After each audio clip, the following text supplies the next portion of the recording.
Thank you. Let me thank Barbara for your leadership in helping bring us together. Richard drafted a very fine piece of legislation that I was pleased to co-sponsor. Others offered legislation, and we've all got it together now in a way I think that we can all support. So that is good news. This, in the scheme of things, is not the largest amount of money ever, but it's important to us, and it's important that every single dollar be wisely used. I think this sets a framework for the wise use of this money in a way that's consistent with the needs of the region and the intent of the acts that created the funds. So thank you, Barbara, very much. Mary, thank you for your leadership and working together. And Bill, it is a bipartisan effort, and it's a good thing to see happen. Do you think that we could become a model of finding the sweet spot for some other things that we need to find the sweet spot on? Not at the last minute. Well, we've got 10 days to go. Yeah, a few more days. Well, it seems to me that when the Gulf of Mexico is subjected to a trauma, that part of the responsibility of all of us is to help rehabilitate the Gulf of Mexico from that trauma. And that is not only to the Gulf and all the critters in the Gulf and the future critters in the Gulf, but that's also all the people and their environment along that Gulf.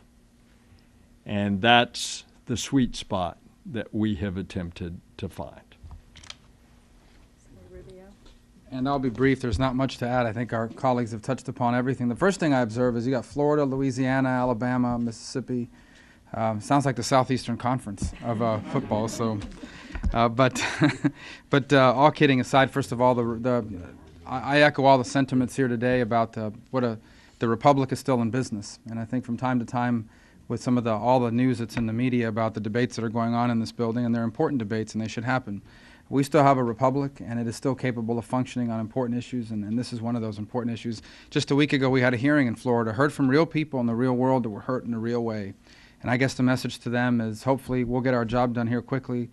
We'll have some cooperation on the other side of the aisle, on the other side of the building in the House, and move on to tell the people that have been hurt by this that happened a year ago that help's on the way. So thank you.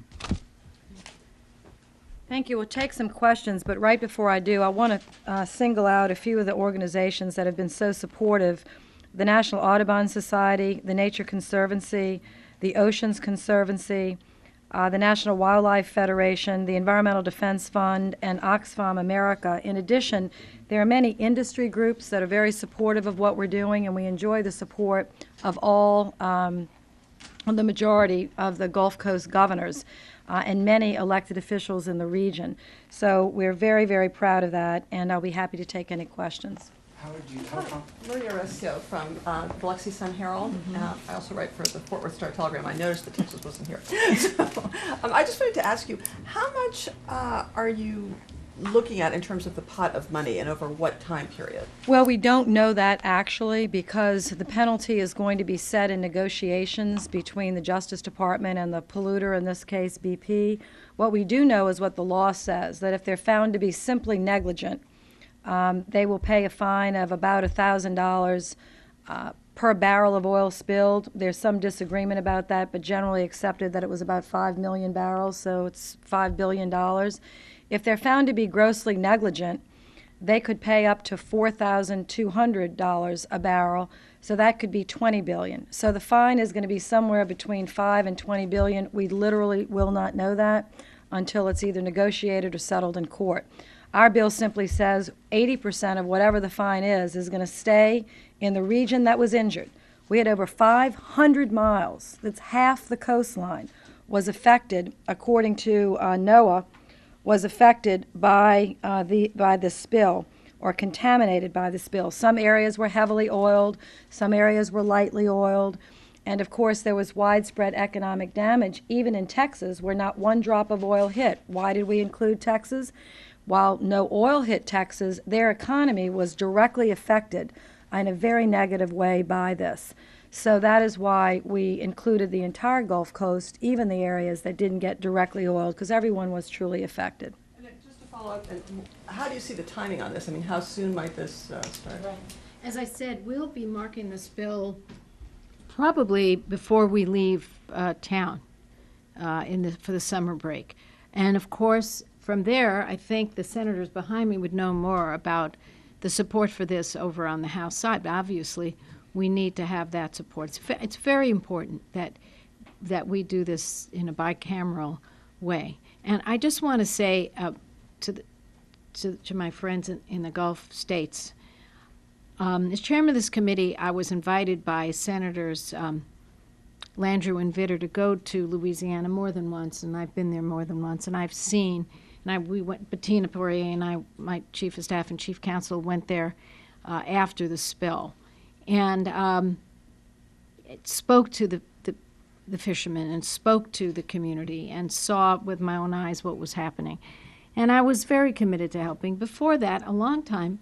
A few years ago, at Senator Nelson's request, I went to Florida to look at the Everglades. So look, this is one nation under God, indivisible. So when people say I don't, have a dog in the fight, it's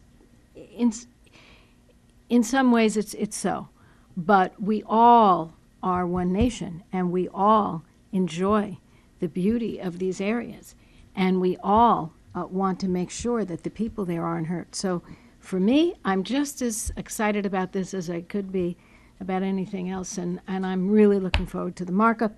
I'm going to leave you to answer some of the other questions, but feel free to call us on details. As soon as Senator Landrieu introduces the bill today, you'll see that bill. As I said, we'll have some minimal changes we'll substitute in, which they all know about and are aware of, some interests of the committee, and then we'll move forward from there. Thank you very much, and thank you for being so kind to me. Any other questions? Yes, sir. Is there any budgetary impact of this? Because you said the settlement would be No, 2.5. no, not at this point. Well, there's minimal budgetary impact. We're still waiting for an official score. There'll be minimal impact, but we intend to pay for the bill. We intend to find an offset for whatever the cost is, but it's going to be much less than the figure that I gave you, because it's an estimate. We haven't heard about any similar Gulf Coast-wide agreement in the House. What's your sense of the House's progress and whether this particular proposal or something like it could be a proposal that could unite the House?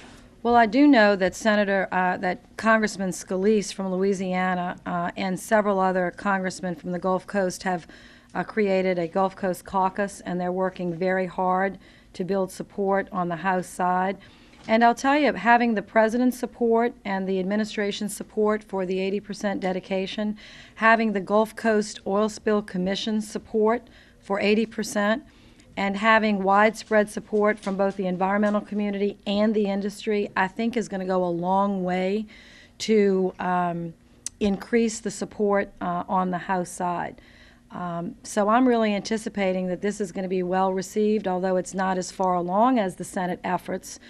We've seen no indication by any member that this is either dead on arrival or is going to have a difficult time. It's been the opposite. It's been very open, to this suggestion and proposal. And frankly, I think this sets the exact right precedent for the expenditure of fines. They shouldn't go just into the general fund to be spent on the priorities of the nation. They should go partially to that, but more importantly to the areas that were directly affected, to restore their ecosystems and restore their economies. Let me get you, go ahead. I'm sorry, just Last one. Do you recommend a path forward over here? As you know well, that drilling bill today is stalled in the Senator committee. Boxer, it's her path, and she's moving it forward. Thank you so much. One quick question. I'm just wondering, is the money going to go directly to the states then, or to the affected counties? Because that's a big issue in Mississippi. They feel that, Jackson, it doesn't care about as much then as the coastal counties. We have a section by section, but my general understanding is a portion of, the bill is divided into 3 sections. The first section is divided equally among the states, and a portion of those monies will go directly to the counties for exactly that reason. I believe we finally settled on 20 to 25% of the portion one goes to the counties. And then the rest of the money goes to a joint federal-state task force to follow state plans for restoration and economic recovery. All right, thank you all so much.